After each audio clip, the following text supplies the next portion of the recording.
Welcome to our in the series of lectures for our macroeconomics class here. This is a continuation of the production possibility models lecture. In the previous lecture, we had just finished studying the Sarah study world with her accounting and economics production possibility frontier. This is more of a macroeconomic example. This is actually the example from the McConnell textbook.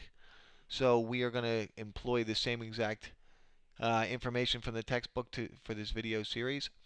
All right, here we have, imagine if you would, the entire United States economy, and we could say this is our production possibility frontier, our production possibility model for 1 month.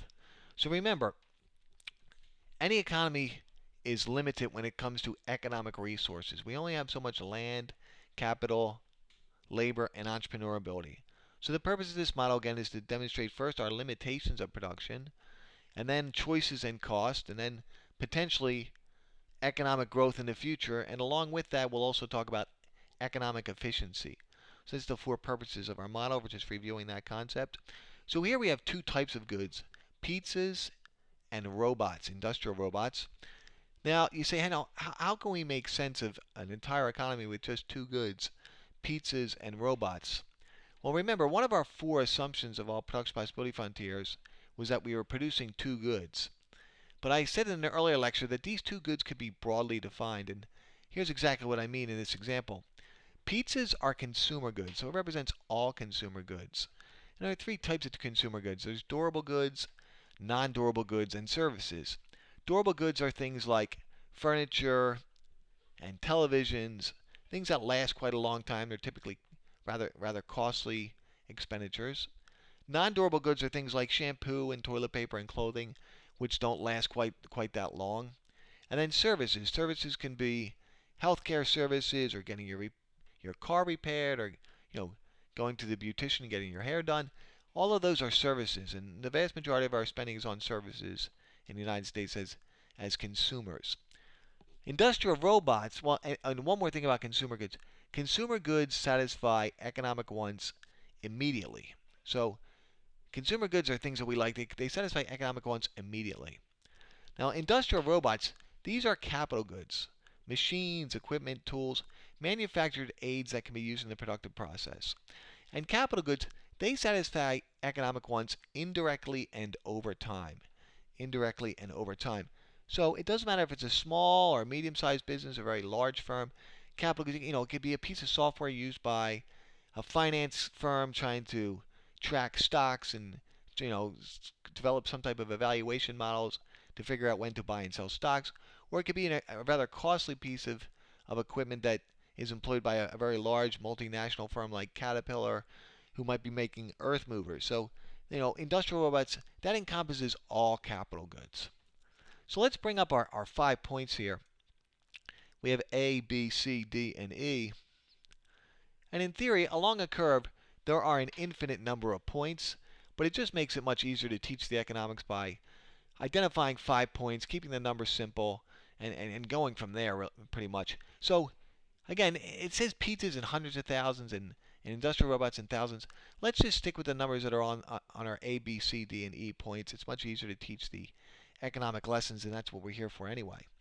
So at point A, what's going on? Well, at point A, society is producing 0 pizzas and 10 industrial robots. So that means that all of our economic resources are being allocated towards the production of robots, towards capital goods.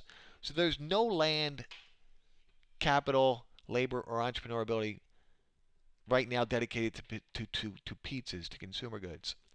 And of course, point E would be the opposite. At point E, all of our economic resources are going into the production of pizzas, to consumer goods, and absolutely none into capital goods, no robots. Well, A and E are on the curve, but they wouldn't be likely choices because we're going to need some combination of capital goods and consumer goods for a society to thrive, survive, and function properly. So let's start at point A and talk about the idea of opportunity cost.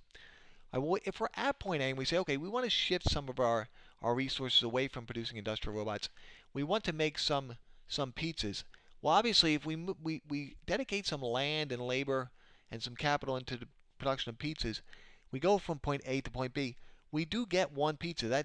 That's our our benefit from our choice, but there must be a cost as well. In other words, we can't have more robots and pizzas simultaneously. That's the whole point of the model.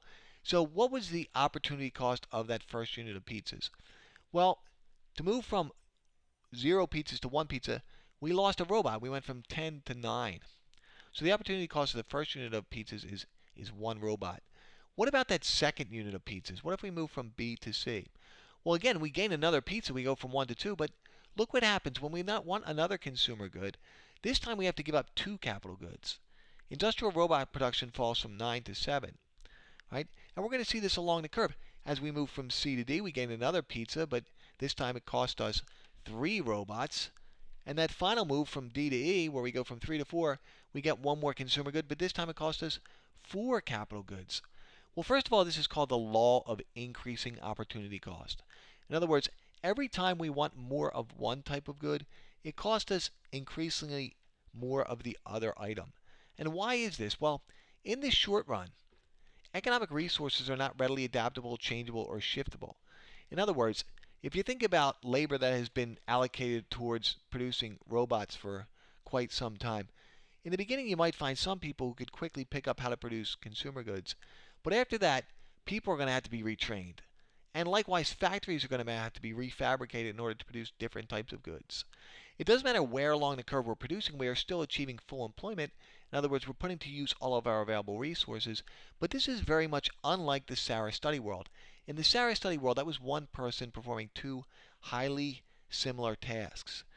This is more of a macroeconomic example where these tasks are not very similar. They're not related. Right? Well, the last idea here, which is also very important when we talk about increasing marginal cost, is we say, okay, well, would there be a choice that would be what we call allocatively efficient? In other words, would there be some combination of goods and services most desired by society? Would it be point B, C, or D? We already sort of threw out point A and E. They don't seem like very likely choices as far as our allocative, our mix of output, which we would desire. So when we graph this, which we will in a moment, we're going to see that there's only one mix, one allocatively efficient choice most desired by society.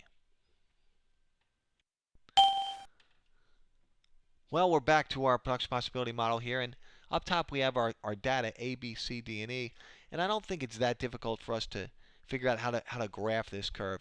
We simply label one axis as capital goods or robots, that'll be our vertical axis here, and the other axis as consumer goods, pizzas, that's our horizontal axis here, and we have points A, B, C, D, and E.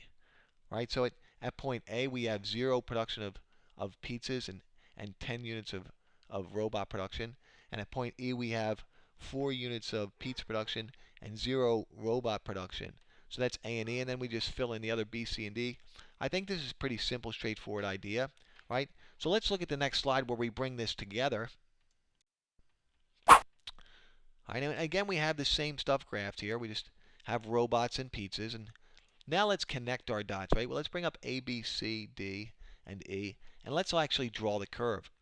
All right, so the curve represents our possibility of production, right?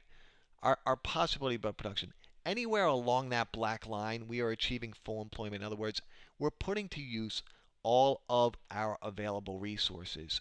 In the macroeconomic sense, we're at potential GDP, economic output, right? So that's where we want to operate, somewhere along that curve. We haven't yet decided which point would be allocatively efficient. In other words, which mix of consumer goods and capital goods is most beneficial to society.